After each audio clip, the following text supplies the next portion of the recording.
Maybe your rookie drafts are over and you're looking at your roster thinking you want to sprinkle in some upside players. What better place to look than last year's crop of rookies? In this episode of the IDP After Show, Jon Glosser, director of IDP at Dynasty Nerds, and I will be discussing second-year breakout players and their 2025 outlook. This is the IDP After Show. All right, welcome, Jon. I appreciate you coming on to the show tonight. What's going on? What's new with you? Hey Jeff, what's going on? Real happy to be here. Love kind of doing these spot guests here for the IDP show. Big fan of you guys, all your guys' content over there. We are not a whole lot new going on. Really just kind of diving into these rookie drafts with, us being these kind of like DeJean hardcore IDP players, if you will. You seem like you got 3 or 4 of these starting over the course of a month and trying to remember where you're at and who you're taking and, if you can get your guys. Yeah, it's funny you mentioned like the rookie draft. So a few of my leagues have already had their rookie drafts. A couple of them are later on this summer. But thinking about looking at your rosters right now and looking at how to like sprinkle in some more talent, if you've already had your rookie draft, is there a better place maybe to try to acquire some more talent for your team than last year's rookies? What are your thoughts on that? Yeah, I mean, those are the kind of, sometimes we preach that too, and like those pre-draft episodes that we're talking about, or even post-draft, is like, hey, this guy might not be great for IDP right now, but like he offers like a significant year 2 buy or year 3 buy, and we see some of that with guys that just take a little bit to break out. Some of these guys are coming off of very established college careers where they're posting really good numbers, but like their body's hitting that wear and tear. And sometimes like that rookie season is recovering from some of those college injuries, or just not fitting into the scheme correctly, or what we know right now, or a veteran ahead of them. So yeah, I mean, great point. Like this is, why we're here and why we like to break this stuff down too, is because those second year guys, third year guys, you want to be ahead of those when some of those your league mates are giving up on those guys, you're scooping them up and saying like, hey, there's still a chance there. So yeah, with a lot of these players, some of these players crept into the second and third rounds of our IDP rookie drafts. And, some of them kind of had some disappointing season as far as stats go. But like you mentioned, they hit that rookie wall. They're used to playing 12 or maybe 13 games in college. And pretty soon they've got an extra 25% of their season. That takes a toll on a 20, 21-year-old body. I can only imagine, that the kind of grind that those guys are going through and stuff like that. So maybe you're able to take advantage of a panic manager and maybe scoop up a couple of these players and kind of set on their team. So we have over 20 players we're going to talk about tonight, looking at those players from the 2024 draft class. And we're going to start with the defensive line position. We have a lot of names here, like in all IDP, defensive ends are kind of the Cadillacs of the leagues. We kind of get on them and we can kind of ride them for a while. There's consistent from year to year in scoring. And so they're kind of, if you can get a good one, you definitely are ahead of the game as far as those advantages when it comes to your team. So, like we mentioned before, a lot of these players were drafted in your second and third rounds. A lot of these players were taken very early in the real NFL draft. So they have the draft capital, which is always very telling as far as how the NFL teams feel about them. So again, a lot of these players we're going to talk about briefly. There are numerous discussions, videos, and podcasts about them already. Let's just take a quick opportunity here to see what we saw from year 1 from these players, and then see what we think about them heading into year 2. So first player we're going to talk about right now is defensive end Jared Verse of the Los Angeles Rams. I don't know what you can say about this player. He had a fantastic rookie season. He just dominated all rookies in snaps, pressures, hurries, even hits. His PFF score was an 86.2, which is pretty amazing for rookies. It was the best among all. He had over 830 snaps. He had 6 sacks, 57 combined tackles. The only metric that he could improve on, and that seemed to be a trend with all of these rookies, was tackling efficiency, which seemed to be pretty tough for some of these rookies. And like you said, the speed of the game is very different than in the college ranks. So that could kind of lead to that. He did have 21 missed tackles last season, which was kind of amazing. So think about if he can clean that part of his game up, how high can he elevate himself? So thoughts on Mr. Verse? Yeah, I mean, the D-line won there for rookies last year by a pretty wide margin. that the Rams, like what they're doing is, Colby Turner, Braden Fiske, Jared Verse, like bringing all these guys in. They just seems to be a defensive line factory right now, where they're getting like top level production out of these guys. Not to take anything away from Verse, like phenomenal player, a guy that like all of us were pretty high on in the pre and post draft last year. But yeah, I think you hit the nail on the head with the missed tackle thing. Like that's the only part of his game that you think could probably improve, and geez, how good could he be if that happens? But yeah, I mean, another guy you just kind of expect to like kind of come in there and continue that success. If he stays injury free, you could just see Verse being in that top 12 to 15 year after year of those edge defenders. And a player like Verse, if he's a player that's going to be expensive to acquire if you're looking for him, because the manager who drafted him last year had to probably take him pretty early. I saw him go early second, never really falling out of the second round. So he's going to be a tough one to ask. And we're going to get into some other players later who are probably a little more accessible, if we want to use that word, as far as these players go. But another player on that list who kind of had a disappointing season after going the number one drafted defensive player last year was Laiatu Latu. Obviously went to the Colts. He had a pretty decent season. He had over 600 snaps. He had 9 QB hits and 4 sacks, but he only had 26 combined tackles. And just like Verse, he had 9 missed tackles. So his missed tackle percentage was pretty high compared to his combined tackles. And so again, this is a theme here with these players. So maybe it's that just the speed of the game and those kind of things like that. But, Latu can only go up in year 2, in my opinion. What are your thoughts there, John? Yeah, agreed. I mean, that was a guy coming in, first of all, like phenomenal story, from what happened to him in college and being able to bounce back and make him his way into being a first round draft pick. And in the skill set was my favorite thing about him coming into that draft, even with Verse included. I felt Latu was the most polished in terms of having the move, the counter to the counter move, right, to get after a quarterback. So, but, draft capital is one thing, but kind of like depth chart and all of that is another thing. And that was a rough situation with the Colts, right? Like that was going into a kind of a loaded defensive line where they're, everyone's playing 45 to 50% of the snaps. And if you're really not like standing out, like as a rookie, are you really getting those, high snap percentages numbers? So I think he's a little bit of victim of that. Did have some big impact plays, which obviously helped for IDP there too. But yeah, I think, the ceiling is extremely high for him. Look for him to be, much better this year coming up. Another guy we'll reference a little bit later, but Deo Odedingbo also left there. So freeing up a little bit of some of those like kind of crowded edges. But yeah, playing with the interior players they have there with Buckner, playing out on the edge, you do get a significant advantage. So I expect some fireworks from him in year 2. So, obviously Verse is a highly drafted player, both in real NFL and in fantasy. Latu is probably the same.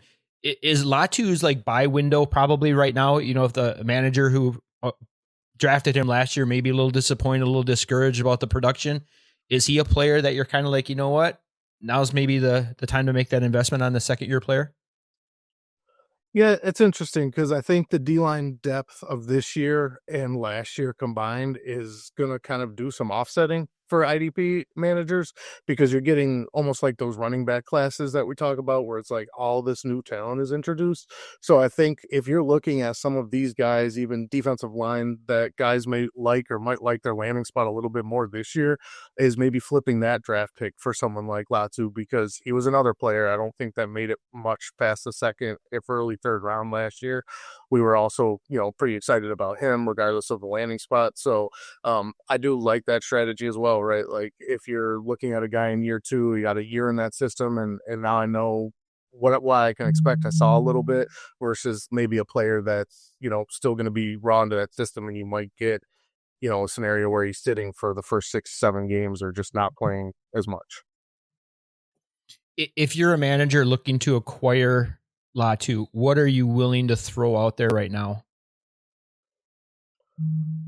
I think it being rookie season, like rookie draft season, I think the best time to acquire him is going to be when people get that rookie fever and they're on the clock, right? Like if I'm looking in the middle of the third round and it's a super flex tight end premium league and I'm considering potentially an Elijah Arroyo or maybe Shador Sanders, like, am I giving up a mid-round pick there to get Latu plus? Because I think you potentially might be able to do that depending on, eyes get real big this time of year. Yes. Whereas, Yep. you let your rookie draft go and then you're getting closer to the season and one good blurb comes out about Latu and it's like, now I'm back to the drawing board. Right now I got to pay top dollar. So if you are doing that, I would definitely advise like during your rookie draft, I think is when you're going to get the most bang for your buck to get some value there. That's awesome advice. And that's probably really sound across the board. There's no better time to move a rookie pick than when you're on the clock because someone's always wanting to come up. Everyone's always going to hit on those rookie picks and things like that too. So we always get rose-colored glasses every year. We never learn our lesson from the previous year about our hiccups and our misses. So next player we're going to talk about is a player that led all rookies in sacks last year. He had 9 to lead all rookies. 7 to read all rookies. He had 18 combined tackles, but here again, 9 missed tackles for Mr. Chop Robinson. So I think the opportunity is definitely there in South Beach. They are definitely hurting along the defensive line. Miami, they really need him to step up, and he kind of did in the splash play department, but not very consistent with tackles. So thoughts on Mr. Robinson going forward? Definitely the coolest sack celebration of all the rookies. That's for sure. You got to practice it enough. Yeah. Yeah. I mean that Miami defensive line, right? Like they invested so much. You trade for Bradley Chubb, like you pay Jalen Phillips, right? Jalen Phillips hasn't played in a full season in 2 years, right? Like, so losing those guys, like kind of putting Chop into that towards the end of the year, you thought for sure he was going to struggle because you don't even have those veterans there to take some of the pressure off, but did really well. I mean, playing New England a couple times there and that horrendous like tackle that they had there was like awful, allowing 1 million sacks a game probably helps. But yeah, just in general, I think Chop's got a lot of growing to do. Like I don't envision him as like a guy that if I'm in a startup, right, and I'm going in and him as like my D-line 2, I'm probably pretty nervous. Like, right, like I would like to have something in front of him and hope that he kind of comes on and I strike gold there. I don't think I'm all in on investing in Chop right now. I like the player. Obviously, Miami going after Kenneth Grant is going to help a lot in the middle there of, kind of solidifying the middle of that defense and allowing some stuff going on outside. But I don't know what happens with like Jalen Phillips. Is he a week 1 starter again?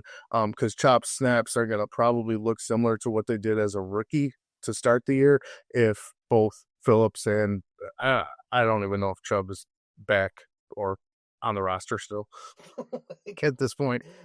Just seems like he hasn't played in like 2 years.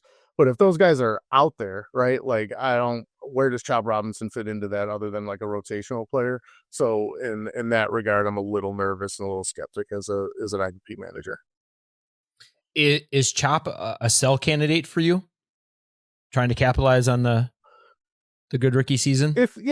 Yeah, I guess it depends on like what you're willing, to get, right? Like if someone's offering you a end of a rookie draft of a 5 through 7 pick, like I don't think he's worth moving off for that. Like just to draft maybe another, guy who's like Ezeraku, for instance, right? Like later in your rookie draft this year, like, right?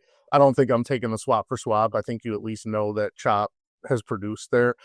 It's just a matter of like, I don't think we're jumping in like Latu and like Verse to say like, yeah, I think this guy could be a premier top 24 like edge producer for me and for my dynasty team. Don't let Mike Woolard hear you speak ill of Ezeraku. He is his DN1 this year, so that's Mike's boy. So don't speak ill of Ezeraku or take advantage of it if you play in a league with him. So, all right. Continuing on with this, we go to the NFC North, and we've got Mr. Dallas Turner. Of all of these high-end premium defensive ends up from last year's, he probably had the most disappointing season, only playing 302 snaps, 3 sacks, 15 tackles. Of all of these guys, I feel Dallas Turner is probably the one that's not going to do much in year 2, just because the Vikings have Jonathan Grenard already. They re-signed AVG this just a couple weeks ago. And so I just don't know if they're going to have the opportunity and the snaps are going to be there for them, because you already have, 2 very solid, proven defensive ends in Grenard and Van Ginkel. So I don't see that in year 2. Maybe I'm wrong. So thoughts, John? Yeah, that's a tough one. Dallas Turner was, I think, the biggest like heartbreak, I would say, of IDP last year, of the IDP rookies, especially being drafted so high. You would have thought, there was going to be something else, but yeah, I mean, AVG probably deserved Defensive Player of the Year. Honestly, like, he was that good. And I don't see him slowing down in terms of like that production. And then Grenard, like, I mean, they were just rifling through pass rushers last year, and everyone was getting after the quarterback at a certain point. It doesn't really help either, like the linebacker situation. I know one of the things I heard right away when they drafted Dallas Turner is that they viewed him as like a Dante Hightower type that like I hated like immediately. But like I don't view him as that player. But when Brian Flores is a little bit more accomplished as a defensive coordinator than myself, so then I kind of defer to him in some of those situations. But yeah, I'm kind of with you. I think the sell high on Turner might actually be there, because I think there's people that might believe that he's going to break out. But I mean, like, the signing of AVG and Grenard being there, and I don't know, like, I don't know where he fits in right now, right? Like, I don't envision seeing the 3 of them on the field together in any capacity, especially the way that they utilize the linebacker position there too. It's typically like a one linebacker system there. So and they like to employ multiple safeties. So it's just like, it's not like the scheme in my head right now just doesn't make sense to see where Dallas Turner becomes this like even like top 24 to 30 guy that I think is what IDP managers envisioned when they drafted him a year ago. No, I totally agree. And I don't know if the Vikings thought they were going to get as much out of AVG as they did when they signed him from the Dolphins.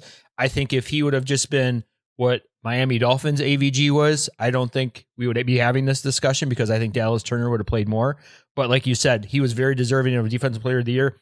He was probably on so many winning championship teams, because he came out of nowhere, was such a value pick that, unfortunately for Dallas Turner, he just kind of almost played himself out of snaps. So, good stuff there. We do want to switch gears here a little bit and then switch over to our defensive tackles for those of you that have defensive tackles in leagues.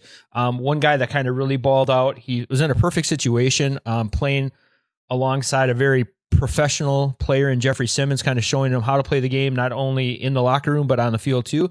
And that is Trevon Sweat.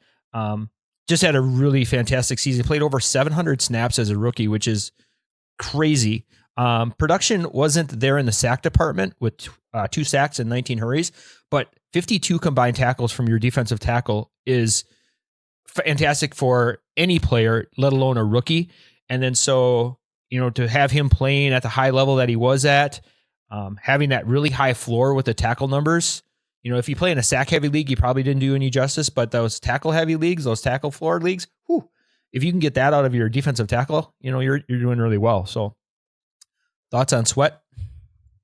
Yeah, I mean, your defensive tackle premium leagues, right? Like, you're not getting those 50 plus tackles for many guys, right? Like, and I like the point of playing alongside Simmons too, right? Like, I look at like Jeff Simmons, Chris Jones, Buckner, right? Like, those guys play the game the right way, right? Like, and I think like guys coming in, playing alongside them, being able to, Devondre Sweat might not ever be even a 5 sack guy, but if he's out there giving you 50, 60 tackles a season, stuff in the run, whatever it may be, tackles for loss, like, those are golden in some of those DT premium leagues. And I mean, some of them that, for us weirdos that like to play in like start 2 defensive tackles, right? Like, and that's hard enough, right? Like, you're constantly streaming and all that. If you get a rookie that could come in, produce like that year one, and play alongside somebody who is like all world, right? Like, like a Simmons, right? He's still getting those numbers, and yeah, like, really, really excited about him, especially, I mean, even in your D tackle premium leagues, there's some scenarios where you might be streaming this guy because the tackle floor is, way better than you expected. Yeah, and I like the point you mentioned about playing alongside Simmons being a pro, like it's almost like having a Calais Campbell like in your locker room, just showing these young guys how to play the game the right way. Like there's so much to this game like that goes on off the field that, like good, bad, or indifferent. And to have somebody like a Calais Campbell, who's almost like a second coach there, just coaching these players up, showing them, the guy's had a 19-year career. He's obviously learned a trick or two along the way. And if you can pass that knowledge on, that's fantastic for your team's development. So another player at the defensive tackle spot that had high draft capital playing out of Illinois was Jer'Zhan Newton. He had 515 snaps last year as a rookie, 44 tackles. So again, a really high tackle floor from the defensive tackle position from a rookie. But here again, just 2 sacks. But you're really not playing your defensive tackles for sacks. It's that, like you said, there's sicko weirdos out there that are playing those 2 defensive tackles in leagues that this is the type of player you kind of get excited for. So any thoughts on Mr. Newton? No, not much. I mean, I know, Washington has been like that, stud defensive tackle team for a while, and Jonathan Allen and Dron Payne kind of moving on is, it's time for Newton, right? Like, and to eat up a lot of those inside runs, which I know a lot of NFL teams are really trying to focus on now. To grind the clock to win some of these games. It doesn't seem like it's a 500-yard passing games we're seeing as much in these last couple of years. It's kind of shifting a little bit back towards the run, and I think that is kind of helping some of our IDP, interior IDP linemen, rack up some of those tackles, and kind of echoing sentiments of going back to your defensive tackles that can get like Sweat, that can get those 50 tackle seasons. That's huge, right? Like you're used to some of these. I mean, you've played in these leagues long enough, like I have, like 23, 25 tackles for a season out of a defensive tackle. And you're like, wasn't bad. I mean, yeah, and then we'll take it. We'll take it. The Chris Jones and the DeForest Buckners who are breaking the game, right, and getting 11.5 sacks a year, right? Like, so you gotta temper your expectations. Got to be somewhere in between. You usually can't get both, the tackles and the sacks, but I got to be happy with the progress of those 2 rookies last year and what their forecast looks like going into next year. Last defensive tackle we're going to mention, it's somebody you already mentioned. This player actually did have the sacks and the tackles to go with it, and that's Braden Fiske of the Rams. Again, like you mentioned, they're really doing some great things in LA along that defensive line. They were getting a lot of production. I know he's not going to be Aaron Donald, and he's got a tough uphill road because he's placed there and he's drafted to replace him. But the kid had 9 sacks last year to go along with 37 tackles, and then like you said, like that high floor, even in non-defensive tackle leagues, this is a kid that might be an option for you, in bye weeks and things like that. Like it gets ugly out there quick out in the streets. And so if you can have a player that has that kind of upside, he's a weekly winner for you. So. Yeah, nobody wants to hear it, but right, like if you're looking at a Dallas Turner who isn't playing much, right, and then you got a guy like this who, I mean, if you do happen to watch Rams games, like he's all over the field, right? Like when you're watching him play, like you're seeing him make the impact, even when he's not making the play sometimes. So like, sometimes we have to, same on the offensive side, right? We got to put our pride aside and say like, yeah, I might start a tight end that's, has a good matchup versus, a wide receiver who has a very good name value to it. So, IDP is no different. Sometimes you got to kind of tuck your tail between your legs and start some of those interior defensive tackles that are, out there producing, like fantasy points per game is a huge one. If you're looking at a Braden Fiske versus some of those edges that we mentioned in the first round, like he's blowing those guys away. Right. Like, and you don't want to be the guy who starts them on the wrong week, but you also don't want to be the guy who had them on your roster, had them on your waiver wire all year. Someone picks them up at, late in the season as a, kicking your butt with them. And then you're like, kicking yourself all year. Like, why didn't I just pick the guy up?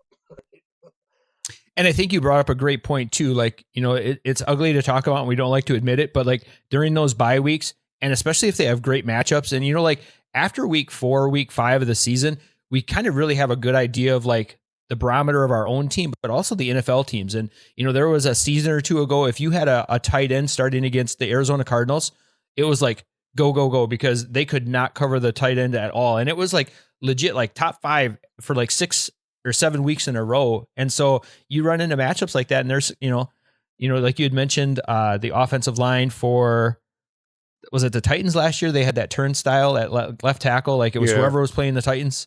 Well, and Will Levis didn't help any of that, but to prove our point even more, that's exactly the kind of thing you want to look for. And if you get a Braden Fiske who has a great matchup, who's been playing pretty well, going up against a team that's been really point civvy to defensive tackle position, like, hey, I've done worse things in my life, so let's roll that out. So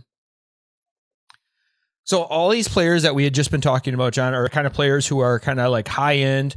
They're kind of like the names. They're the cool kids on the block. Who's a player that you kind of like that's maybe not, at the cool kids lunch table right now, but maybe by the end of next season, he's going to kind of work his way to that table? Player I really liked last year was, going into the pre-draft process, was Austin Booker, for Chicago. He only played 40% of snaps. I think one game last year as a rookie. Bears did end up, they were probably middle of the pack. They were like 40 sacks for the season there. Darrell Taylor, they ended up acquiring. He's moved on. He had 375 snaps and 3 sacks. DeMarcus Walker was another big one. He played 739 snaps. Between the two of them, they managed 7 sacks, 6.5 sacks. They did bring up a guy I mentioned earlier, Deo Adedingbo from Indianapolis. Signed a $48 million deal there, which is a little concerning, but he'll probably start outside that edge with Montez Sweat. Sweat hasn't been quite the player since leaving Washington. I think we're, at least maybe I'll speak for myself, I'm always like a sucker to kind of get back in because, big fan of the player. But, one of the knocks coming out on him was the reps weren't there, right? Like he played quite a bit in college, but he didn't play like enough at the edge snaps that we really like felt like confident on him. But he has like freakish size, 6'6". He's able to kind of like get outside these tackles and jack them up and all that kind of stuff. So really looking for a decent year this year where he's playing more snaps. If he absorbs even, I think, like half, 40% of those snaps that are vacated by Taylor and Walker, I could see him, stepping into a role there. Chicago also on paper has a real high-powered offense coming in with Ben Johnson now. Like, you got to think they're going to score some points, and teams might be chasing a little bit, especially some of the lower-level teams. So I do like Booker's chances to kind of, not boom this year, but I think he'll start to put up some respectable numbers. Only 2 double-digit fantasy point games there, and I think they were in like a real short week, and those were probably the weeks that he played over 40% of the snaps. So, looking forward to see what he can do in that defense, and especially with limited depth there. I don't know that he's going to have much competition in the year in the kind of, I won't say in the system. They got like a whole new thing going on there in Chicago, but invested in the player. So I would be curious to see how he responds this year. I do like him quite a bit. So, John, do you consider him kind of one of those developmental stash pieces right now? Like, if you're playing in a league that, let's say you start 4 defensive linemen, are you comfortable starting Booker, or would you have him rather be like your 5th, 6th guy for those bye weeks and if he takes off?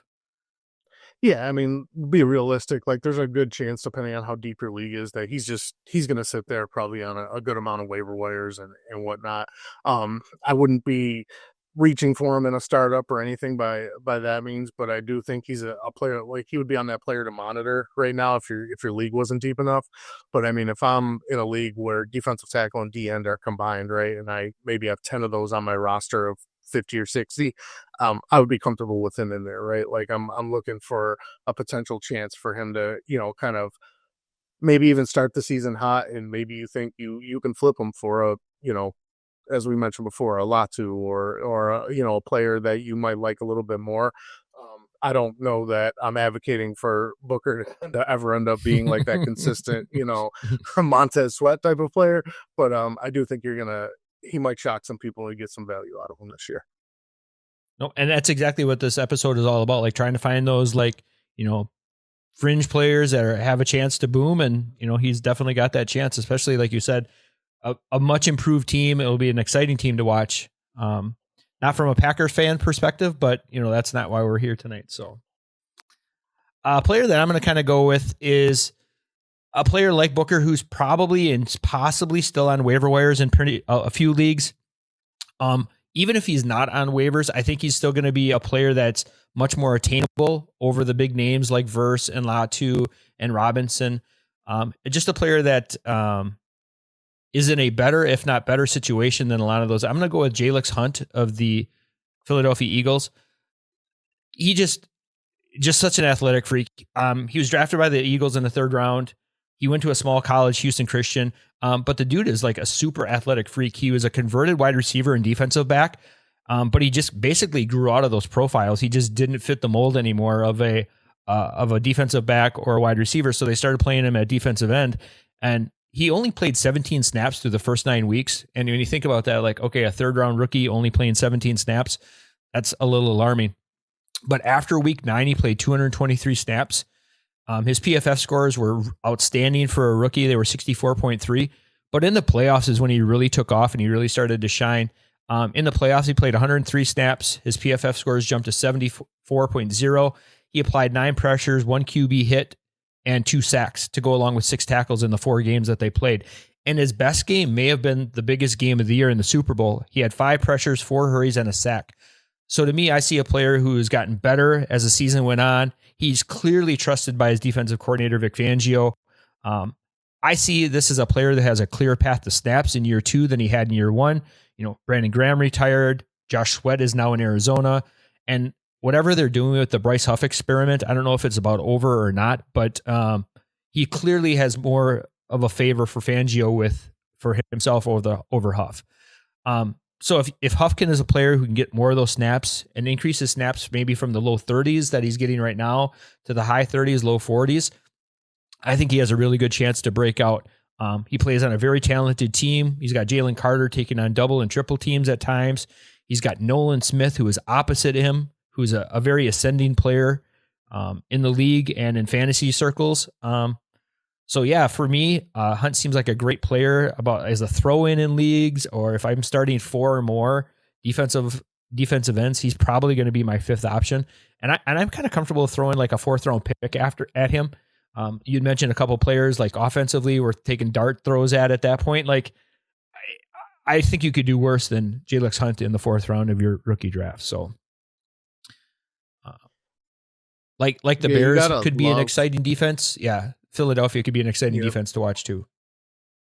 You gotta love what Philly's doing there too, right? Like it's almost like best player available or whatever it may be, even just like crazy athlete. But I mean, for the next, let's say half a decade, right? Like when you're lining up against that Philly defense, it's where is Jalen Carter, right? Like they're not worried about guys off the edge. And I mean, we saw some of that in Hunt in the Super Bowl. Nolan Smith down that playoff run, that was like kind of surprising, right? Like he was always that tweener hybrid, like what is he type of, but like these guys just win off the edge. They play in the defense that is really solid on the back end, really solid at linebacker, and just will rotate and kind of just has all of these pieces on defense that can create problems. So we saw it in the Super Bowl. Mahomes obviously one of the better quarterbacks that we've seen, and just kind of made him look pedestrian at times. So I love that pick.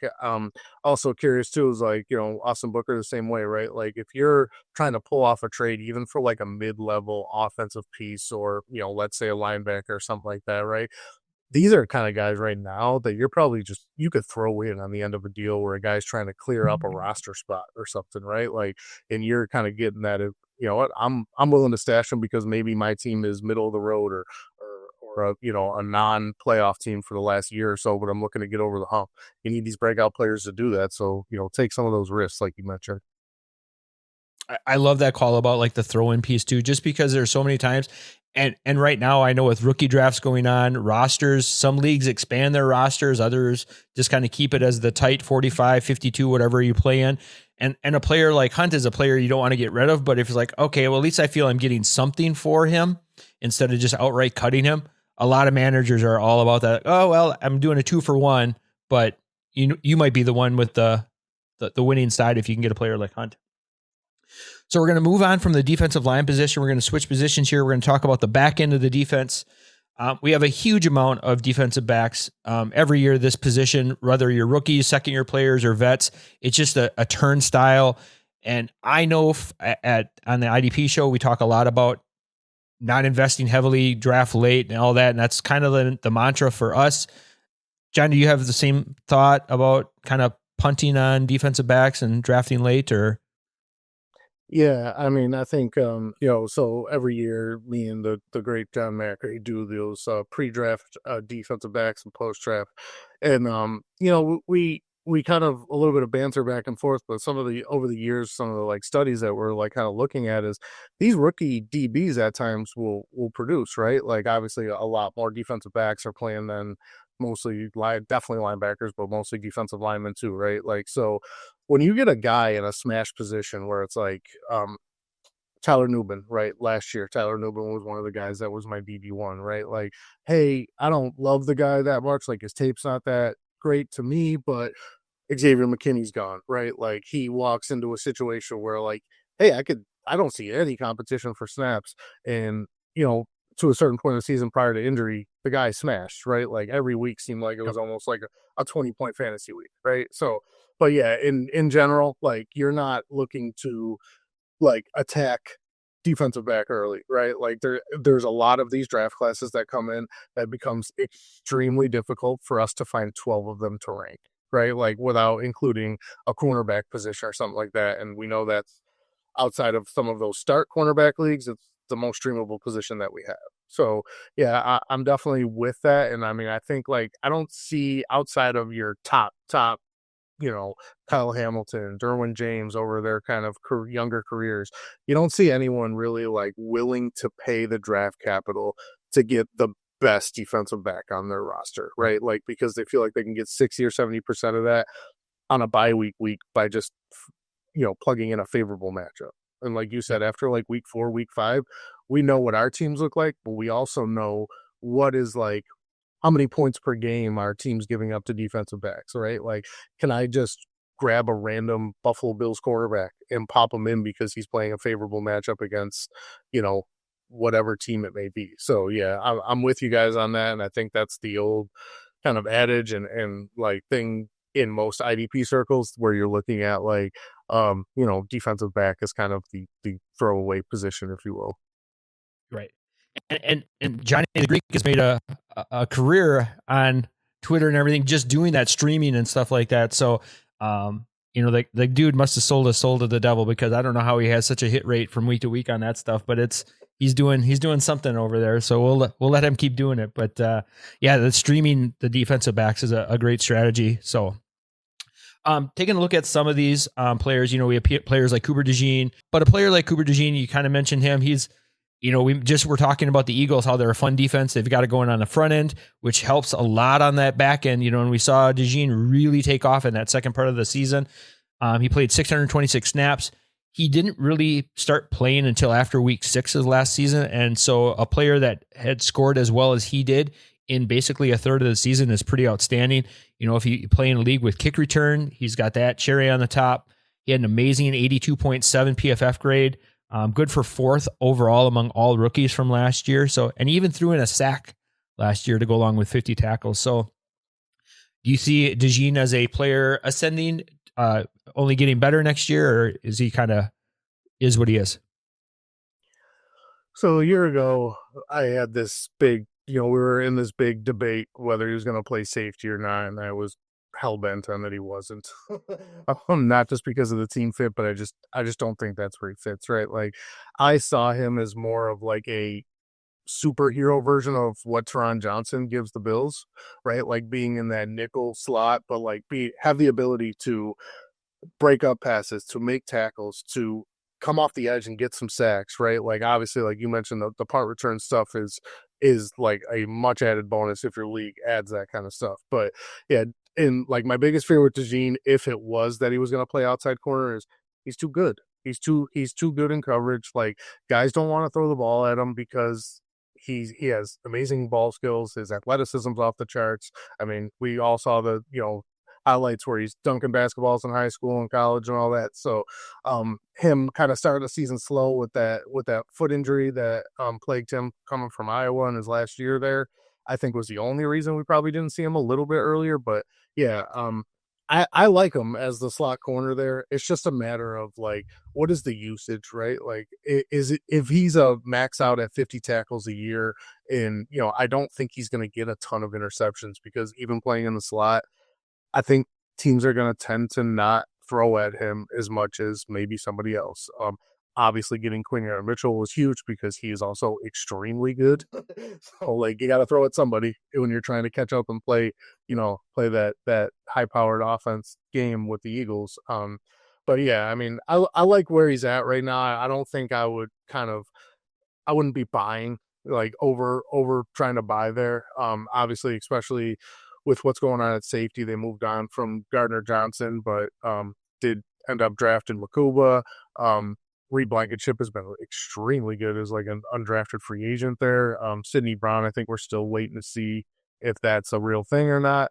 But regardless, regardless, I mean, it's almost like the offensive side, right? With like, say, like the Bears offense right now, like too many mouths to feed.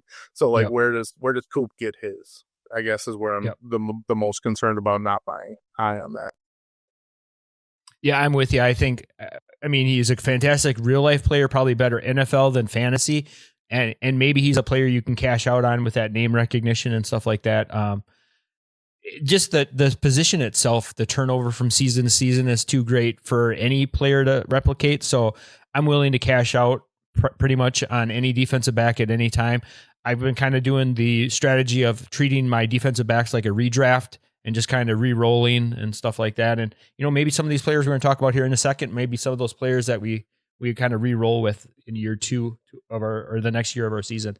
Tyler Nubin, a name we mentioned, and as it was in a smash spot, like you mentioned, there wasn't a way for him not to succeed. He was going to get the snaps, and that's all we do. We just chase snaps. If you're on the field, you can make tackles, and Nubin did that. He had 789 snaps last year. Good for 7th overall of all rookies, which is fantastic. 96 combined tackles, but the lack of big plays wasn't there for him. No interceptions, no sacks, not really involved like in those kind of like sacks or fumbles or anything like that kind of plays. So if you're heading into your year with Tyler Nubin as your defensive back one, I'm a little leery because I think the floor is there, but the ceiling is kind of capped because of what we've seen with him in year one. Maybe he can turn into a couple splash plays in a season, but he just wasn't that guy either in college. He was just a safe back end of the defense, rack up the tackles and make the plays. So I don't know, unless I'm wrong on Nubin. You're a New York guy. You kind of have a feel on it. I like Nubin a lot, right? Like talking about a guy who played with Antoine Winfield before he left Minnesota, played like 5 years of college with the COVID year. I believe started all those years too, right? Like almost like a veteran as a rookie, if you will, but definitely concerned on the big plays, right? Like, especially if you're like, that's one of the hardest things to ever predict, especially from defensive backs. And to your point, probably like why we're looking to cash out on those guys, because like, that's just not consistent year after year. I think bringing in Javon Holland is definitely worrisome too, right? Like what happens there? Like that's another very talented player. He might not be like the like hottest commodity when it comes to IDP and stuff like that, but like how do the two of those guys, like function and rotate? I know when we saw Xavier McKinney when he was still doing pretty well, like 2 years ago in New York, you had Jason Pinnock who was playing like a ton of the snaps, like box snaps, and he was a serviceable guy, right? Like, so is that what they do and kind of keep Nubin, a little bit more towards the line of scrimmage? Like to your point, like all those weeks that I was talking about where it seemed like he was almost averaging 20 points per game there, it was tackles, right? Like, 9, 10, 11, 12, 13 tackle games, right? Like definitely probably not something that's consistent. Although if you look at the New York Giants linebackers, maybe you beg to differ. And they didn't do anything in the draft to help that.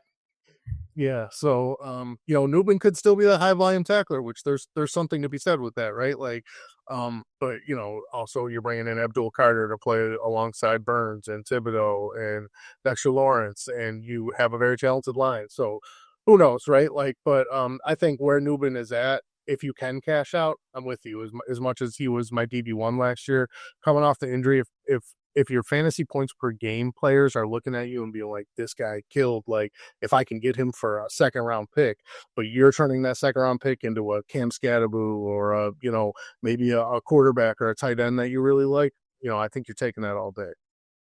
Oh yeah. And that was my next question was what are you cashing out on? Are you taking a third? Ooh. Probably. I mean, it would depend on your kind of your depth there, right? Like if you're going, like you said, if Tyler Nubin's your DB1 and you're going in there and someone's offering you a third from him, if he's your DB1, you're looking pretty bleak at the position. So I think I would like at least something else there or a group of players there where you felt like I was going to get this out of it.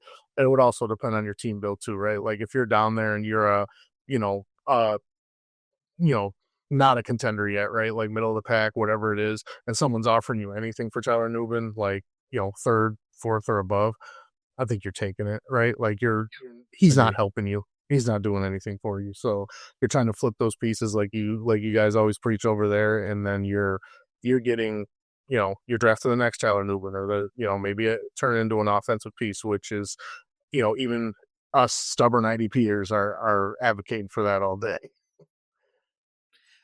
I just don't see him as a cornerstone player. Like you mentioned, like Derwin James, that's a cornerstone, and maybe not now in the back nine of his career, but definitely Derwin James, like 3-4 seasons ago, he was kind of cornerstone. Like I'm going to build my defense around this player.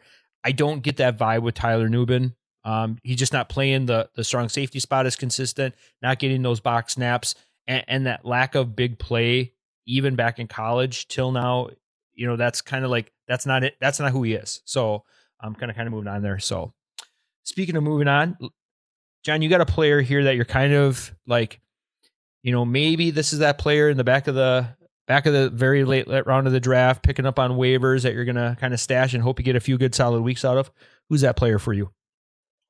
Demani Richardson's a guy who kind of, came on the scene a little bit late last year. No secret to anyone, football fan or IDP, how depleted and just downright awful the Carolina Panthers defense is on both on paper and kind of when you watch them play.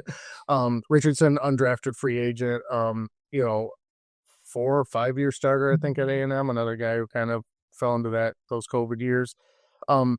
I'll be honest, like I don't love him as a player long term. I think when you're looking for a potential breakout year, you're looking at Nick Scott potentially as the only one behind him. The Panthers did bring in Trayvon Merrick on a pretty significant deal, so I think he's a cornerstone piece at least on that back end that they feel that they're going to build off of, coming off a pretty awesome season there with Vegas.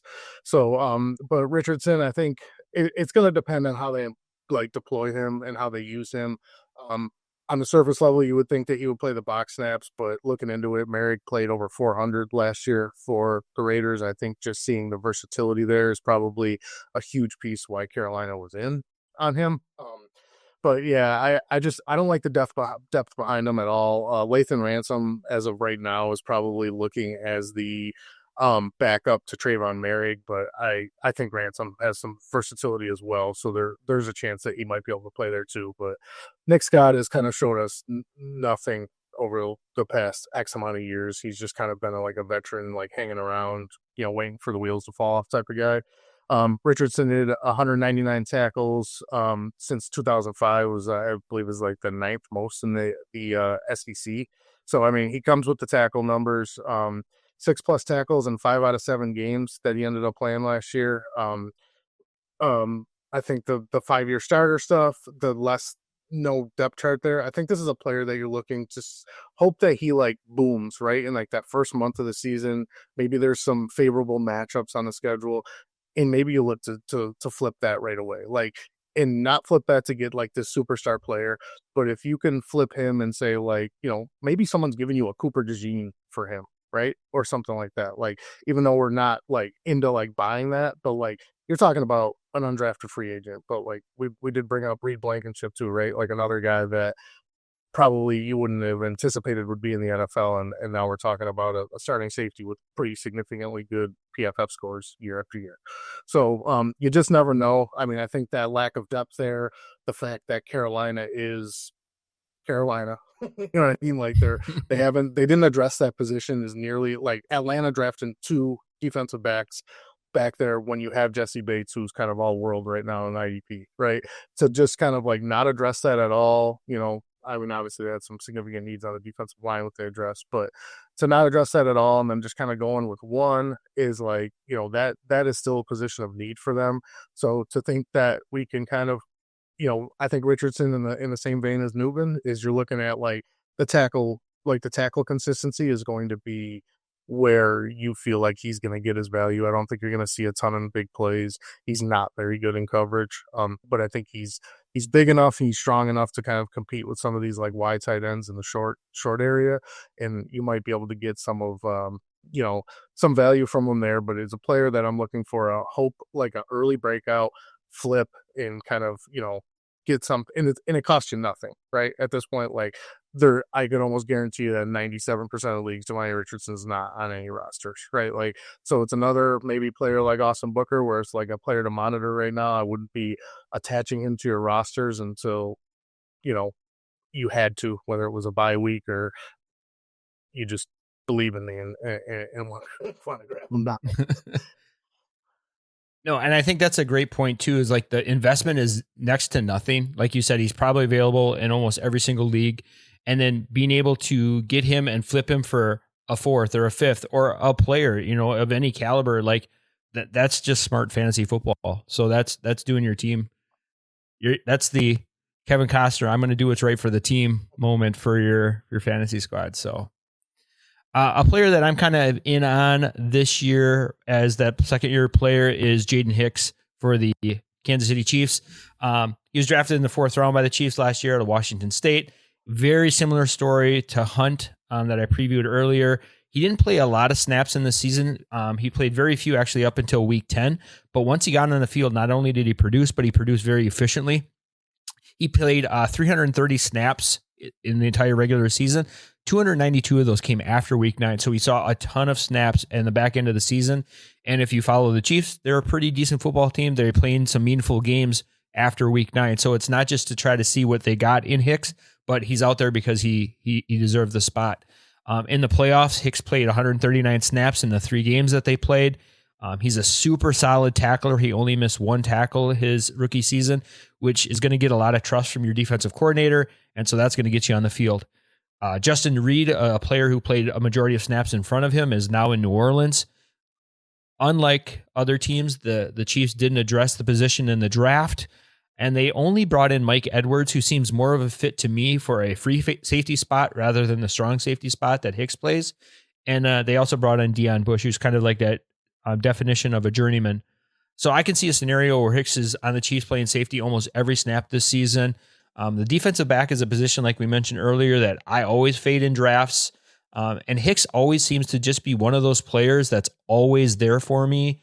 When we do we do the IDP drafts, we do, any of those, like any dynasty draft or whatever, he's always just that like safety 24, 25, 26 off the board.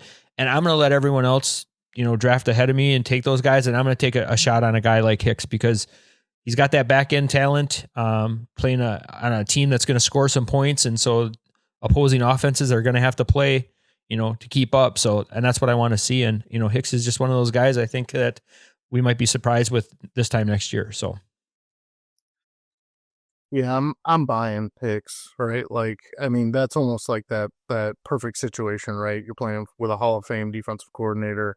You get to play behind a multiple-time Super Bowl winner and Justin Reed, and kind of showing you, much to our point about the defensive tackles, showing you the right way to play the game, the right way to fit into the system, and just the athleticism, the versatility, like, the guys all over the place, like the missed tackle rate, like those are all things that are going to get you on the field. Seems like the Chiefs over these last couple of years of winning these Super Bowls are willing to pop a first or second year defensive back in there and go, beat some of the best teams in the NFL with them. So I'm definitely buying it on Jaden Hicks. I think I'm a little bit higher on him than you are. You know what I mean? But like nothing crazy. It is also defensive backs, right? Like you're not going over the top to pay for these guys, but I would be pretty shocked if Jaden Hicks wasn't a top 24 safety by the end of the year.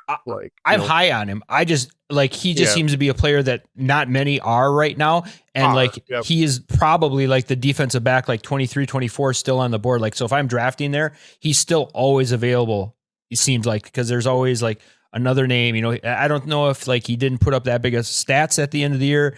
And if you have a manager in your league that's just stat sorting just to try to look for those kind of players, Hicks isn't a name that's going to pop there. So he just seems to be a player that's always falling to me in drafts. I'm like, well, okay, I'll just take him, I guess. So I have a lot of exposure to Mr. Hicks, unfortunately. So hopefully he pans out for me and many of my teams. I have a feeling you're going to be, sitting pretty, by mid-season with all those investments. Well, good. I'm going to watermark this part in the show right when you said that, and I'll come talking to you about September, October. So we'll see how we're doing. So, all right. So now we're going to dive into the cream of the crop. The reason everyone plays IDP, we're going to talk about those linebackers. And so when we talk about the linebackers compared to other defensive positions, these players really have a lot of value, and I don't know if it's warranted or not. But it just seems like these are always like the centerpieces of some trades. They're the players that really can drive up draft boards, not only in redraft, but in dynasty boards as well. So we're going to start off with probably the highest ranked player here, not only as a rookie last year, but kind of in linebacker circles. And it's Edgerrin Cooper, drafted by the Packers, obviously. Had a really, really solid rookie season, 69 combined tackles, 4 sacks, had an amazing PFF grade, played just under 500 snaps. But when he stepped up for Quay Walker, and Quay Walker had missed a few games last season, the defense didn't miss a beat. And then in some ways, it probably even played better. So Edgerrin Cooper is a player that's got a lot of people excited for this year. I'm kind of really looking for like that big step forward for him. So, many teams were taking him with an early second rounder last year. You probably at least could get, a late first for Cooper if you're trading him. So definitely a player that's got wheels up definitely for him. So. Yeah. Linebacker's king, right? And when you get the top guy from a year ago, I think, like a big thing there that we don't really usually get to is like almost like the Packers' admission of guilt that they're out on Quay Walker too, whether it be the off the field antics. I want to say I thought I read that they already exercised not to pick up that option on him. It's just, I don't know. Obviously the concussions, a couple of the injuries, but yeah, Edge Cooper just seemed like he, no matter where he was on the field, he found a way to win or make a play. So I think those are super encouraging things. And, to your point, right? Like you're not getting, some of the premier edge defenders, but let's be honest, we're a little hard pressed to give those guys up. But you're not really seeing any first round picks coming to your team straight for IDPs if it's not the linebacker position. So, Edgerrin Cooper's value right now may be the highest it's going to be in his career, like at least in an off season going into it. But he's shown so much that it just doesn't feel like the ceiling is even like you've seen it yet. So he's a hold for me right now, obviously, right? Like if you were able to draft him a year ago, you're really excited. And he's probably a guy that learned, was looking at like a linebacker 5 or 6 when you drafted him a year ago. So like, this is potentially my linebacker 1 or linebacker 2, right? You're right. This he could be in line for a monster season, right? In a pretty good defense. So, I like him as a hold right now. If I am selling, I think I'm asking what you're asking for, right? Like I'm not giving him up for the second round pick that I drafted him for a year ago. But I know that it's, sometimes people aren't willing to part with those first, especially in some of these, league that we play in with Superflex, tight end premium, maybe start 2 defensive tackles or 2 tight ends or whatever it is, depending on the format, but yeah, Edge Cooper is a guy I'm really excited about this year. Are you okay with him being your LB1 going into a season? He's probably in that like linebacker 13 range for me right now, right? Like, so if my team wasn't highly competitive and all that, yes, like I don't have a problem being like a fringe playoff team that I might forecast myself needing to make a move or two to get into that playoff picture or maybe sell off some pieces.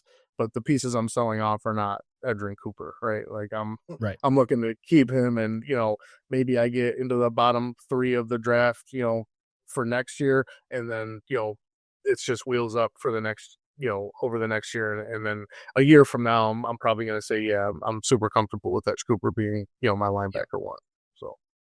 And to your point, if you have Cooper ranked as like LB 13 on your board, you're probably stronger at other defensive positions. You probably got like, your Max Crosby's, your, Abdul Carter's on your defensive end spot. So you're like really set there where, linebacker, you didn't really fade, but you didn't like take one of the top guys there. So yeah, I was just curious where your thoughts with Cooper. So another linebacker that kind of came out of nowhere last year. He had played more significant snaps than probably the team wanted him to. That was Tyrice Knight of the Seattle Seahawks. He had 550 snaps, 84 combined tackles, which was a nice surprise. He had 2 sacks. With no free agent signings in Seattle, no significant draft capital spent on the position. Outside of bringing in Ernest Jones, on his 13th team last season that he ended up playing on, I can only imagine that guy's closet. But he seemed like a great value pick last year, and he's kind of an ascending player in my opinion. And I'm really happy if I have Tyrice Knight on my roster and he's my LB 3-4 going into the season. Like I'm pretty excited about the youth, the opportunity, and everything that he's got. So yeah, that Seattle system has been a 2 linebacker system for since the birth of Bobby Wagner, if you will. So like yeah, very, very excited about him there. I mean, like he was definitely the beneficiary of obviously guys getting shipped out, like guys coming in and then not panning out, and him playing that much for a rookie was definitely exciting. And I mean, I know he was a waiver wire darling last year for some of those deeper leagues too, where he's kind of coming on, and definitely an ascending player this year. I could see him fitting in perfectly, playing there with Ernest Jones. Obviously Ernest Jones is a tackle monster. But I think Knight has enough, and he has enough opportunities there that like you're pretty excited about him. I don't think anyone is willing to like give up enough of a significant, whether it be draft capital or player value, for you to move off of Knight right now, because there's still just some undetermined stuff there of like what's actually going to happen. But that Seattle defense is crazy talented. So like he's playing in a very good system. The opportunities are going to be there. So I think you're sitting pretty, because a year ago, I mean, Tyrice Knight was deep in some of those IDP drafts, right? Like, and 4th, 5th round pick probably, right? Yeah. And that's what we play the game for, right? Like when you're drafting a guy like that and he's, coming in with a 50 to 70 tackle season as a rookie, like you're loving it, right? Like you're getting a linebacker there where some guys are searching waiver wires and hoping a guy got hurt so they can, draft his backup's backup or whatever it may be, right? Like, so yeah, I agree with you there. I view him as an ascending player. If I'm trying to buy right now, I think I'm still kind of going back to the rookie draft thing, and I'm looking in there, and I think I would be comfortable giving a 4th for him right now. I think it would be a little, maybe a 4th and a 5th, right? Like, I don't know that I would want to dip into that 3rd, just because there is a little bit of unknown there still for me, and Ernest Jones being the top dog. But yeah, I would definitely be a buyer as of right now if you asked for Tyrice Knight. With this rookie year being kind of a down year for IDPs, if a team is like a player away or a piece away from making a real run, would you give up a 3rd for a player like Knight? Yeah. Oh yeah. Like if you're like just hurting at linebacker, right? Like if you're going into a season with maybe Edge Cooper is your linebacker 1 and it's pretty bleak after that, like, yeah, I think I'm in, right? Like, cause you're going to need that guy to start, and you're going to know like he's serviceable enough, right? Like not every linebacker that you have across your roster or even at all 12 teams aren't going to have a prime Bobby Wagner or, like what Ernest Jones is doing right now or anything like that. Like those guys just don't exist in that bulk like they do at like a wide receiver position or something like that. Yep. So I think you gotta, your advantage there is to buy low. You know what I mean? Is to see the potential, right? Like, and that's why we have like great analysts like you out there too, right? Like, hey, tell me the guy to buy. I'll go buy him, man. Like, I'm not going to look into what Tyrice Knight did at UTEP or, whatever. Like, just tell me that the guy's good enough. And like, I'm in Yep. because my league mates aren't watching, aren't watching this podcast or whatever. So I'm going to put you on the spot here. What do you see as Knight's ceiling for LB numbers heading into next year? are we talking like where he's gonna finish, or are we talking Like LB, tackles number? LB like Yeah, 15.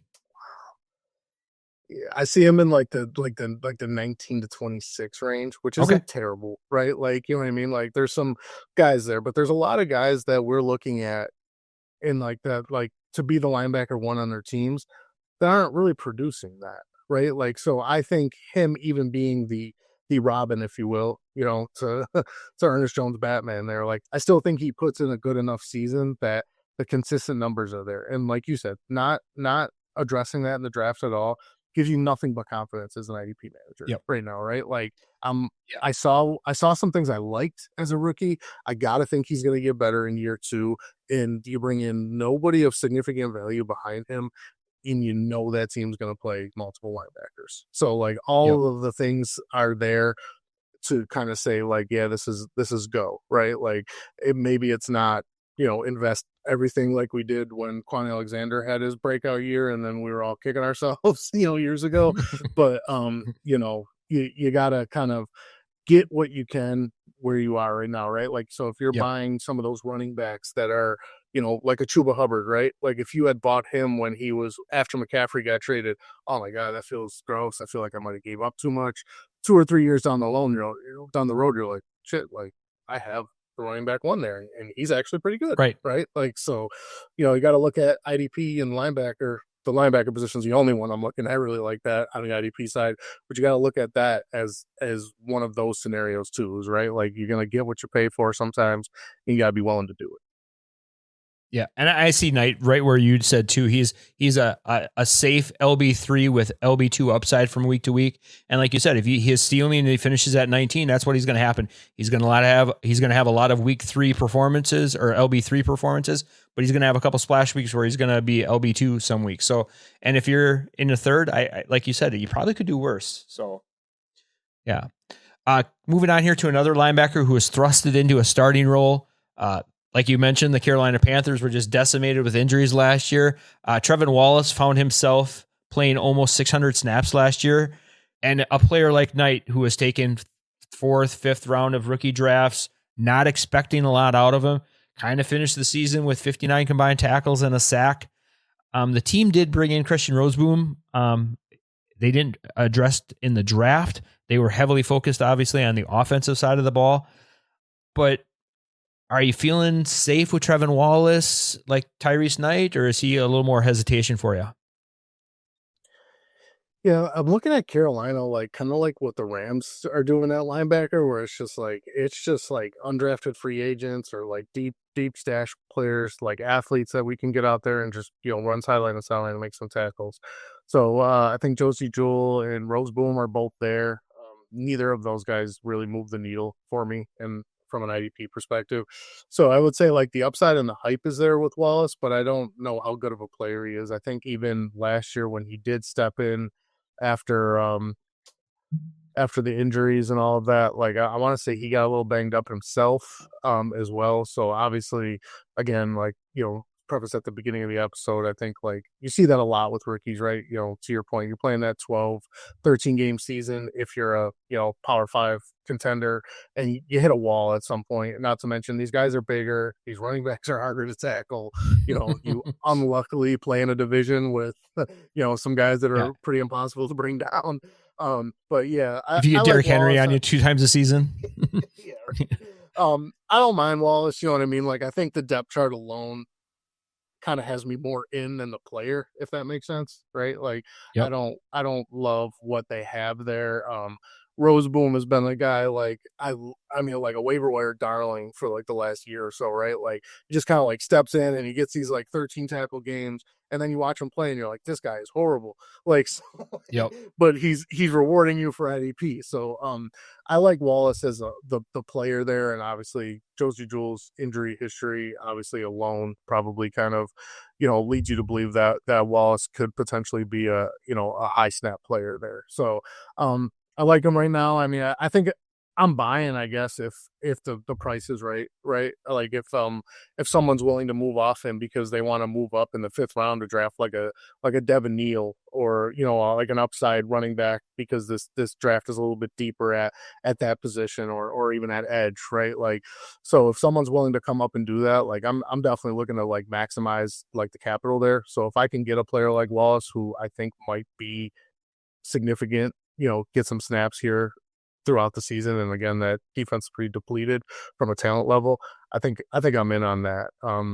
I don't see a ton of upside in terms of like, I don't know that he finishes it, even being the day one starter. I don't know if he finishes inside the top 36. Like, I just don't know how good of a player he is, but I'm definitely all about like what could be there. Yeah. No, I agree. I would much rather invest in Knight than Wallace. Just a much safer situation and stuff like that, like you said. And if you can flip Wallace, now would be a great time. Ironically, the player that we're going to talk about next is a player who kind of segued perfectly into the Roseboom conversation, and that's Omar Speights. So I think he's probably one of the most difficult linebackers from 2024, the sophomore group right here, to kind of talk about. There's just so much uncertainty. The Rams seem to be that team that they're like, we're smarter than you. We're not going to pay you. We're going to be able to figure this out with the next guy down the line. And they did exactly what you just mentioned about all these UDFAs. They brought in, invested late, like with a Chris Paul Jr. Getting back to Speights, there's just so much uncertainty surrounding him, but he's a player that I'm really intrigued by. The Rams seem to like him.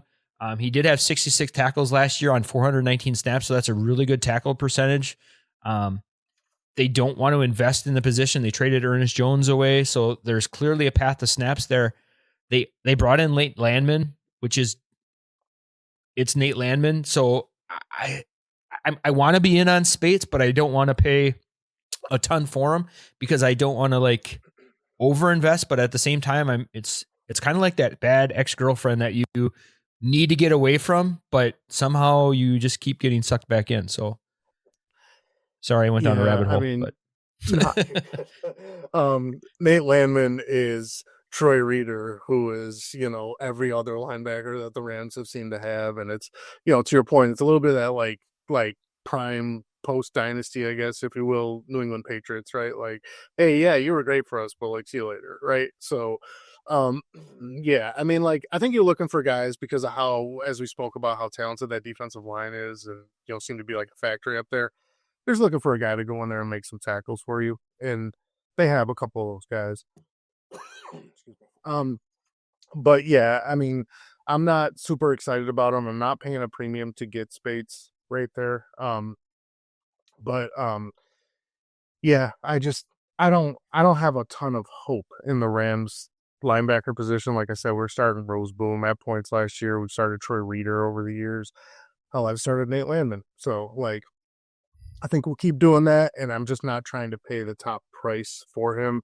If you're in the draft and you're looking at someone who's trying to move up for like, say, like a Barrett Carter or a guy like that, like late in the draft for an upside linebacker because of, the depth at the position, maybe I would rather take a Speights over a guy like him. You know what I mean? Just because you feel like he'll play year one. But I like what he did last year in some of those moments, but it's just like, to your point, the Rams are smarter than you, right? Like, so they're going to do what they're going to do. And when you think you're starting Omar Speights in a smash spot against a team that gives up, 10 tackles a game to the linebacker position, and he's sitting on the bench and playing special teams. So. Yep.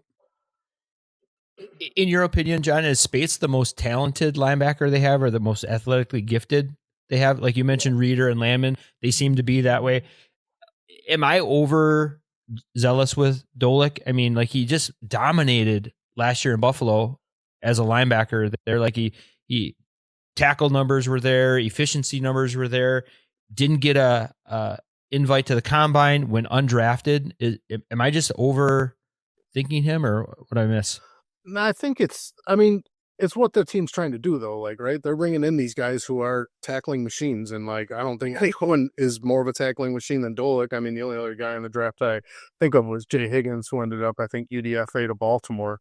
Another guy who just like anything that moves seems like he's around the guy tackling him. So, but yeah, as far as like an athlete standpoint, I think it's Speights. But if you also like, not to get too deep on you, but if you're looking at what the Rams are trying to do, like they bring in Cam Kitchens, like they strike gold on a couple other safeties, right? Xavier McCollum, I think, Cameron Curl, one, yeah. like, or Cam Curl, like, right? Like they're looking to play those three safeties. They're definitely looking to rotate those like dynamic defensive linemen they have, and I think they're just like, all right, like linebacker is that position though. Like we're gonna continue to shuffle, man. Like whoever's playing the hottest that game is who I'm gonna play. So I don't completely rule out Doak being a guy who could play, because like I have never once thought of Troy Reader as somebody that I would want on my roster unless it was a necessity.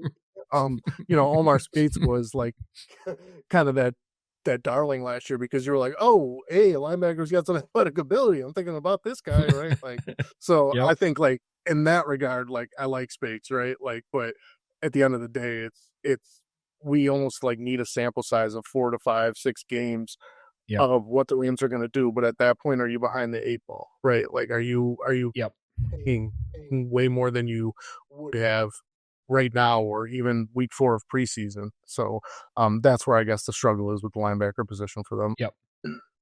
No, and that makes a ton of sense. Like either you're going to take a gamble and you're going to gamble and win, or you're going to gamble and lose. And that's unfortunately the nature of the game. You know, we're going to have just as many misses as we have hits. So probably sometimes more, but we'll see that. So a player that you are want to hit on this year, and a player that you're kind of excited about for year 2, another team in LA, this time the Chargers. Yeah. Who you got? Yeah, Junior Colson. Could not have had a worse rookie season. 38 overall PFF grade, 34 coverage grade. Not the player, obviously, that we saw at Michigan. Obviously not the player that Jim Harbaugh and Jesse Minter thought that they were bringing in.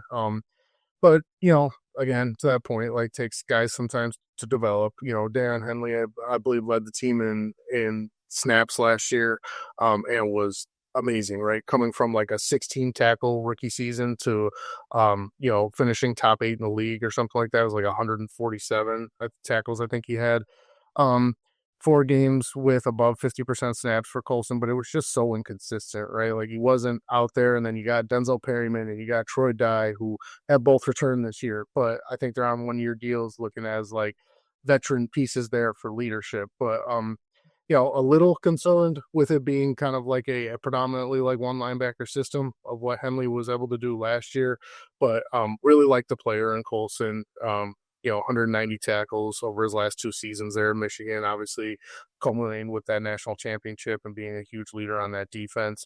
I'm looking for the year 2 breakout there. I mean, obviously nobody knows his skill set and how to play him more than Harbaugh and Minter, with them kind of being with him at Michigan that whole time. So, and then another really talented defense, a defense that keeps getting, better, but plays in a division that is high powered, to say the least, right? Like they're scoring points and playing some, high level defense. So, only 1 start last year. You got to think for Colson, like all of those things improve. Denzel Perryman is what he is at this point of his career.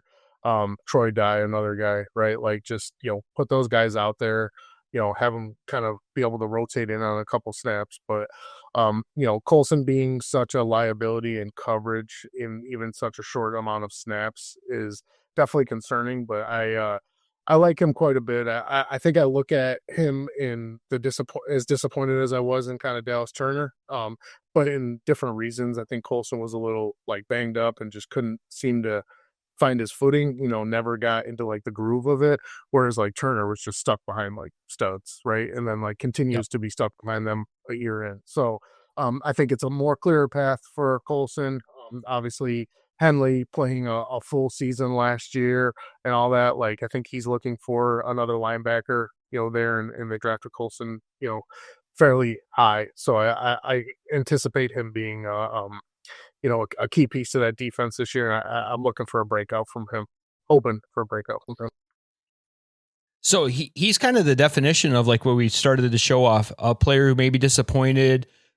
Obviously he was, like you couldn't have written a better script for Colson last year, like high draft capital, going to his former coach. Like if there was going to be a rookie linebacker to make it happen, Colson was the guy, and it didn't. And so this is probably a player who you can go to the manager of this team and be like, you know what? Hey, maybe not directly say, hey, I want Colson, but kind of work a deal and like, hey, what about I throw in a third and we throw in Colson, kind of even the deal out. This is that type of deal where you can take advantage of a manager who's probably a little disgruntled, a little upset over the performance of a highly drafted rookie, because you probably had to invest pretty highly to get Colson last year, if I'm not mistaken. This is a great opportunity kind of, so like right now, if someone were to say, I want Tyrice Knight, right? Like whatever it may be, maybe back into the third, middle of the third, depending on your scoring there. Like, are you asking for Colson, and is that a conversation, or is it no? Yes, he had a terrible year, but like I'm having I know he's going to break out this year. Whereas like it looks like Tyrice Knight is like it's all been written that the script that Jermaine Pratt's not going to be there start of week 1. Right. Like, and you're like, okay, well, I got the guy playing along Logan Wilson. This is going to be great. Right. Like, but I mean, right now, to me, like, I think I'm smashing that if I'm giving up the pick that is Tyrice Knight to get Junior Colson, but I don't know how, like, what the consensus is on that. Well, and sometimes it's better to not be consensus, because sometimes you get that group think going on, and then you're like, all in the same boat. But like you said, I think that's an interesting conversation because, it's all but written that Pratt is not there. Obviously he wants out. The only thing probably holding that back is that he just signed a new deal last year with the team. So you're kind of looking at that as a situation like, hey, that could be a great opportunity to buy a player like Colson. So, my pick for a player at the linebacker position is going to be Payton Wilson. 3rd round pick by the Steelers last year out of North Carolina State.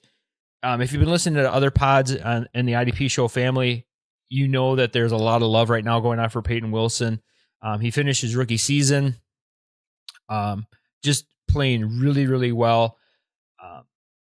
He finished the season with a 14.3 tackle rate, which is an outstanding number for any veteran, let alone a rookie. The Steelers had moved on from Landon Roberts. He played in rotation with him, kind of going down the stretch.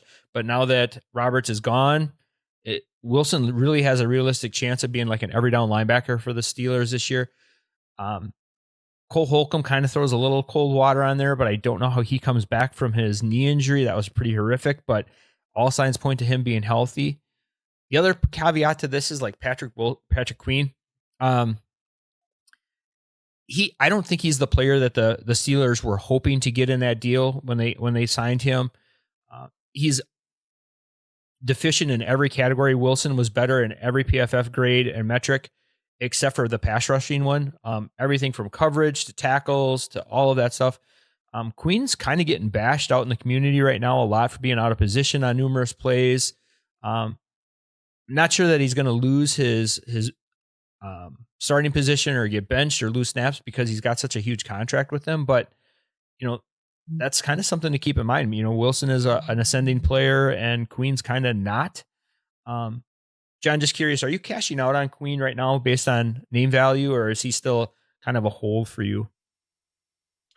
I don't think the buyers are there for Queen because, like you said, like right now he's kind of catching a lot. I mean, not right now. I mean, even last year he was catching a lot of slack. Like, like you bought the hype, but it wasn't worth the hype, right? Like you're almost like buying the name at this point, but you're not getting that player that we saw in Baltimore at times. And, maybe that is, playing with another elite linebacker, at the time is, maybe like boosting him up and making him look like he's in more positions. Right. But yeah, I mean, if I could cash out on Queen, I think I would, but like, I'm still looking for something in that like top 24 range to cash out. Right. Yep. Like I'm not trying to get out on him and pick up like, a rookie linebacker or a guy that, might still being a struggle to play because, like you said, due to that contract, I don't see him losing his starting spot. Especially with them not really addressing it in the draft, right? Like if they would have brought someone else in that I thought like, even despite the money, they can come in and be like, hey, listen, this guy's a player, right? Like we're going to have to play him. But, Cole Holcomb doesn't do that for me. Patrick Queen he's still going to be probably the most athletic between him and Holcomb. So you're going to see him kind of out there. And I think the Steelers at this point are willing to deal with the fact that he's going to miss those tackles and he's going to be a little poor in some of these areas because the athletic ability and obviously that they open their checkbook, that they're probably a little upset about at the moment. Right. In regards to Wilson, I know the love you guys have for him. I have never had a concern about Payton Wilson outside of injuries, right? Like that's a guy that, I'm a Miami Hurricanes football fan, so kind of seen him for the years and like, God, we got to get this guy out of here, right? Like seemed like he played forever. Always around the ball, like has the athletic ability, has the leadership mentality, a player that like almost like when they drafted him, you're like, yep, that dude's Pittsburgh Steeler, right? He's like, a Steeler. Yep. So really excited about him. I mean, I think in the back of my mind, maybe just from knowing it from watching the college football and all that is always concerned that it's going to be an injury, but like you can't play the game that way either. You know what I'm saying? Like when he's on the field, he gives you all that and more. So like him being in a starting role is probably the one linebacker from year two outside of, maybe Edge Cooper, just because what we saw is that I'm the most excited about. Like I want to see that dude play a full season in a starting role in that Steelers defense and see what numbers he gives us, because I think it's super exciting. Yeah, I think they only drafted a linebacker in the 7th round. So like you said, not concerned about someone coming in, taking his job. Holcomb with the knee injury, he'd be the only thing I'd be concerned about, but I can't imagine he comes back to being the player that he was pre-injury. The other thing that gets me really excited about Payton Wilson this year is that defensive line only got better from last year. They drafted Derek Harmon in the 1st round. So you take an elite defensive line and make it even better to keep those linebackers clean. This defensive line sounds like something that like you would create out of Madden. They got Harmon, obviously. They got Keanu Benton.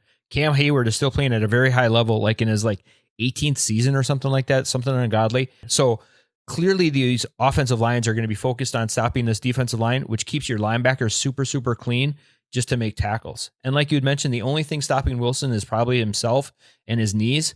The dude probably sounds like RoboCop walking into these team meetings with the multiple knee injuries and surgeries that he had. I even read a report somewhere that he only has one ACL, like he's missing one. I don't know if is that possible. Can you play or even walk without an ACL? I don't know how that works, but what's crazy about that too is Nick Herbig and Jack Sawyer are D-line 6 and 7 on that team. And those guys aren't, and they would be starters anywhere else. Yeah.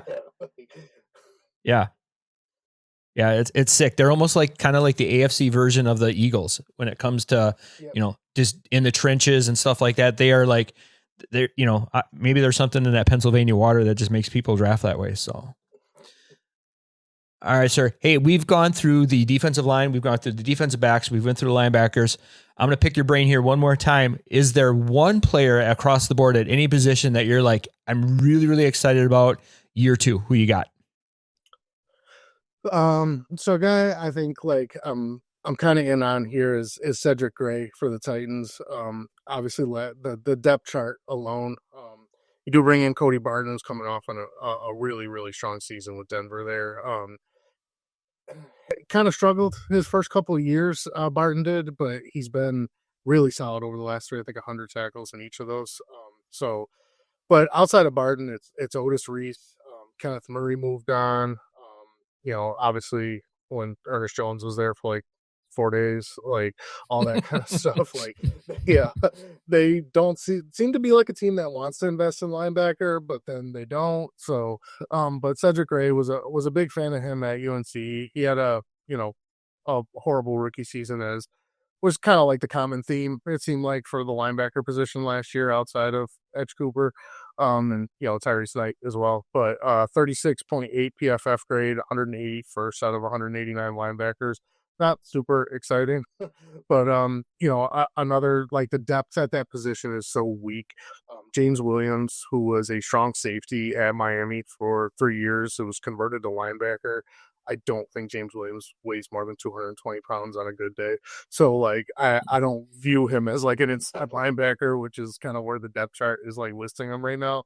But Gray being another tackle machine, the guy who kind of gave UNC everything he had coming into a rookie season, and just like, the writing was on the wall that he wasn't going to play. I don't know how many snaps he played total, but it wasn't good. He was top 5 in the ACC in total tackles each of his last 3 years there. So, I mean, the guy can tackle, the guy can play. It's just a matter of, like, what does that defense look like? Another defensive line with, Trevon Sweat and Simmons in the middle that are going to kind of free up some of those linebackers to stay a little bit clean. So it's really just going to matter who starts there. I mean, Cody Barton hasn't also been like a picture of health throughout his career. So you could see that there might be some rotation where Gray gets some play. I think preseason is going to be your big tell there. So I don't think I would go out right now and be looking to, like, buy or anything like that. He's probably maybe on some of those rosters where you can stash and you got your rookies on your taxi squad. You're looking to take those rookies off this year for the rookies that you're ending in drafting. And Cedric Gray is probably like a prime cut candidate right now. Like, if you're in those leagues that you spoke of that don't extend your rosters, right? Like, you're probably like, hey, am I drafting a handcuff running back or a depth wide receiver in the 4th, 5th, 6th round? And I'm probably cutting Cedric Gray because I'm looking at, like, 13 tackles on the season, right? Like, what is he going to give me this year? So I think that's an important thing to look at in preseason, see if potentially anybody goes down, or if there's a scenario where he makes a leap in year 2. As we spoke about earlier, linebacker is kind of king in IDP. You don't want to give up on those guys too early, because you find yourself paying a premium for them, trying to reacquire them when they were once on your roster. And, take it from me, you'll never, hate yourself more than when you do something like that. Sounds like you have a story or two to tell about a linebacker you let go. Gray reminds me a little bit of Speights. Like, he's a player that you want to be in on. You don't want to miss on him, but you don't want to, like, over invest just because you don't want to be stuck holding the bag. He's kind of like that player. Like, I'd rather be too soon than too late on this player, because, like you said, if he spikes during preseason, then all of a sudden his value, it becomes almost unreachable, or you're a player you're not going to want to be in on anymore, because the growth or the gain isn't there anymore. So the part of making those tough decisions in your rookie drafts too. Yep. Like, right, like, when you're in those rookie drafts and you're like, oh man, like, do I really need these picks? Should I ship these picks off for someone next year, or am I just like keep resetting the clock on a guy like Cedric Gray, right? Like, so let's call like Chris Paul Jr., right? Like, so let's say he's a late round pick. Am I gonna punt on Cedric Gray right now, knowing that depth chart's a little bit weaker, but I'm going to take Chris Paul and then, like, see that he's in the same situation where we're talking about, like, an undrafted free agent that we kind of have a little bit more hype for than the guy that they may have drafted, right? So those are those decisions I think you got to kind of make at the end of your roster. And if you're not using taxi or anything like that, you got to kind of try to forecast as best as you can, because you don't ever want to be in that position where you're like, shit, I let that guy go, and now my league rival has him, or whatever it is. Yeah, and it's always the guy you never want to have a player that always ends up with him for some reason too. So we all have that guy in our league selling too. Them back to you. Yes. Yeah. Yep. So I got a player here. We always talk about players that if things hit for a player, he could be a league winner. And that goes without saying. Like, any player, we say that about a lot of players. If they hit, this could be like a legit league winner. But this is one of those guys that really does have cheat code ability, because he's listed in many of the formats right now as a defensive back. But right now he's in line to be the starting linebacker for the Indianapolis Colts. And we just saw last season EJ Speed play over 1,000 snaps and have over 130 combined tackles. And so if I can get that type of stats from a very volatile position at the defensive back position that's got more boom and bust than probably other positions along my IDP lineup, if I can get that into my lineup, I can really have some fun creating and start stacking the rest of my lineup. And that player for me is Jaylon Carlies right now. He's that guy right now that he was used really sparingly last season for the Colts, but they truly do love their two linebacker looks. You know, we saw Speed and Franklin play over 1,000 snaps last season, and nobody else even came close on their line. There's still a chance that the Colts could sign someone in free agency. I know that like Kaiser White is still out there kind of looming, waiting to like just kill some of these guys' values. But if Carlies can avoid the free agent signing, he really has those cheat code vibes for me right now, especially if he's eligible at defensive back. I know that on CBS and in Sleeper, he has that eligibility. And so if I can get a defensive back eligibility who's playing linebacker, get me closer to the line of scrimmage, definitely sign me up for that.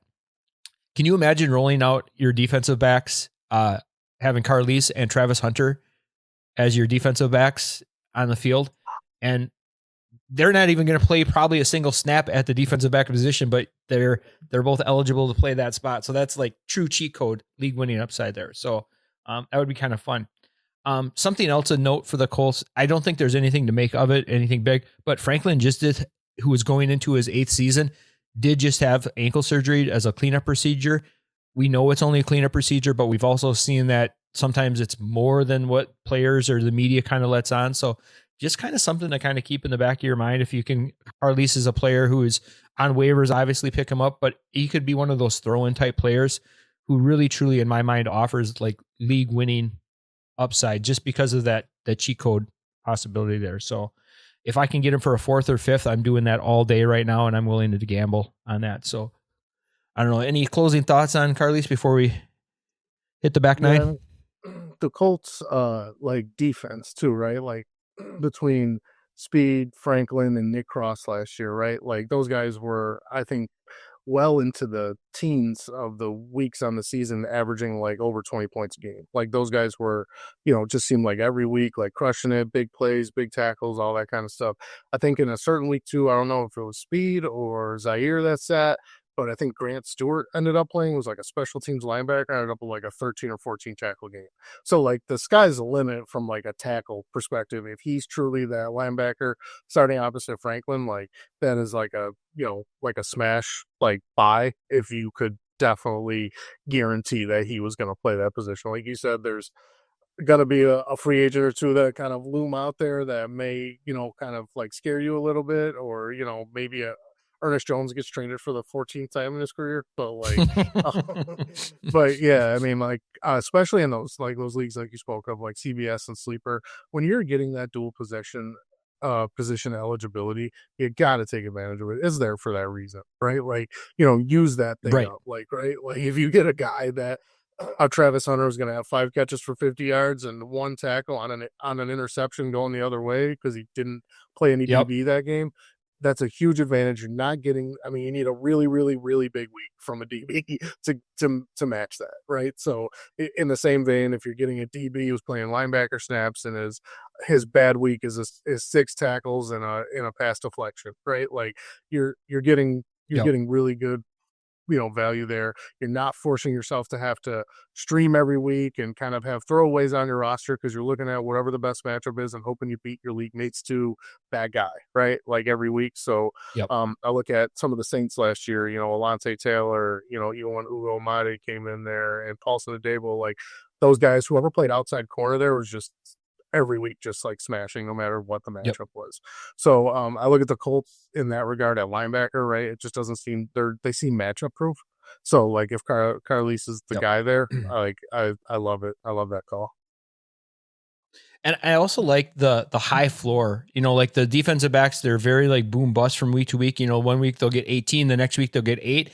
If I can get like a Carlies who's going to be a consistent like 14, 15 point a week scorer at that position, that just allows so much more flexibility with other parts in your lineup. Like I can have that, I can play that outside edge who's going to maybe have like a boom week, and I don't have to worry if he doesn't hit. I still got the safety net of Carlies scoring those 8 extra points over like the defensive back I would have played. So yeah, like you said, if you can beat your league mates to a player like this is definitely the time. Sitting here end of May, this is kind of like the fun part of the season. Rookie drafts are obviously really fun, but when those free agents open up and stuff like that, and you can kind of move your roster around, like this is the fun time of the year. So that'll just about do it for this episode of the IDP After Show. Jon, before we head out, what kind of things are you working on over there at the Dynasty Nerds, and where can the listeners kind of catch up with some more of your work and kind of follow your work? Definitely follow me on Twitter, X, whatever you want to call it, at Glosser13. Just released last week, at beginning of last week, the top 25 IDP big board. That one's doing pretty well over at Dynasty Nerds.